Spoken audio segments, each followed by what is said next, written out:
ọkùnrin kan jábọ́ láti orí ilé alájà mẹ́rìndínlọ́gbọ̀n Cocoa House nílùú Ìbàdàn.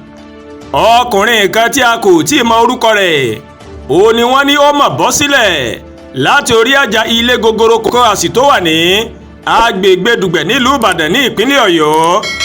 ọjọ́ ìṣẹ́gun Tuesday tí í ṣe ọjọ́ kẹta oṣù karùn-ún ó ní arákùnrin náà ó mà ló mà rí bọ́ o ní Cocoa House ilé alájà mẹ́rìndínlọ́gbọ̀n tó sì ti fi ìgbà kan jẹ́ ilé tó ga jùlọ nílẹ̀ Áfíríkà. ìṣẹ̀lẹ̀ yìí ó mà mú kí ìdíwọ́ àti ìdádúró kó mà bá ọ̀pọ̀ ilé ìtajà àti àwọn okòwò tó wà ní agbègbè náà.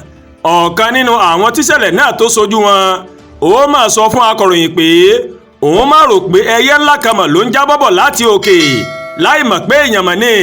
nígbà tí èèyàn òun tó mà balẹ̀ ó ní mo rí wípé èèyàn mà ló jábọ́ látòkè kì í máa ṣẹyẹ. mo ní ẹ̀rọ ìbánisọ̀rọ̀ míì lọ́wọ́ o ṣùgbọ́n n kò lè ká ìṣẹ̀lẹ̀ náà sílẹ̀ nítorí bí ẹ̀rù bó ṣe bà mí. ẹlòmíràn mà tún sọ wípé ẹni náà ti kọ́kọ́ balẹ̀ sí orí òrùlé àwọn ẹ̀ṣọ́ aláàbò kó tó di wípé ó mà balẹ̀.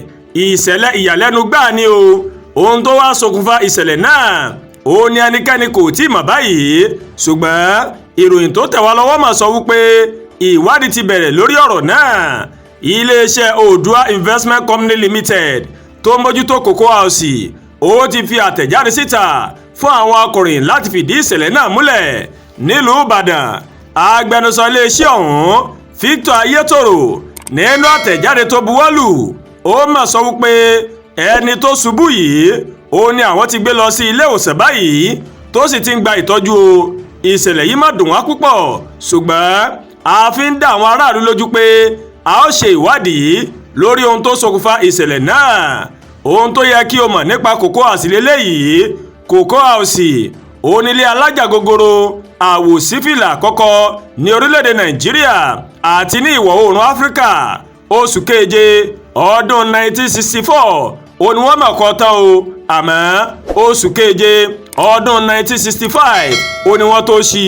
ìjọba ẹkùn Western Region olókọ́ Cocoa House lábẹ́ ìdarí olóyè Samuel Ládòkè Akíntọ́lá.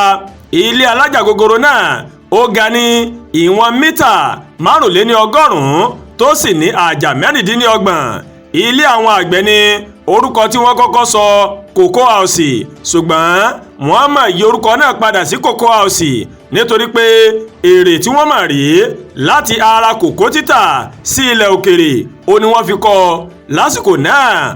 Cocoa House ó mà jẹ́ nǹkan ìwúrí àti àmúyangàn fún àwọn olùgbé ìlú Ìbàdàn àti Nàìjíríà lápapọ̀. kí Ọlọ́run ọba Elédùmarè kó ṣàánú ihun tí ó mú èmi àtiyín táfi wá rò wípé kágbẹ̀mí ara wa lókù Ọlọ́run níjó débèmí àtiyín. àdúrà gba Olúwa Tóyìn ló ń kàròyìn sí létí o láti kàn ní Ẹ̀yà Yorùbá World TV.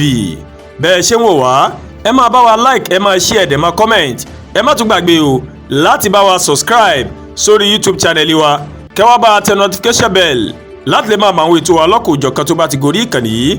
ẹ ṣé pọ̀ tẹ́ ń wò wá o a kú ojúmọ́ rẹ a kú ojúmọ́ ayọ̀ a kú ojúmọ́ dùnú àsìkò ìmúrọ̀ọ́dún yóò bá a láyọ̀ lágbèrè Elédùmarè.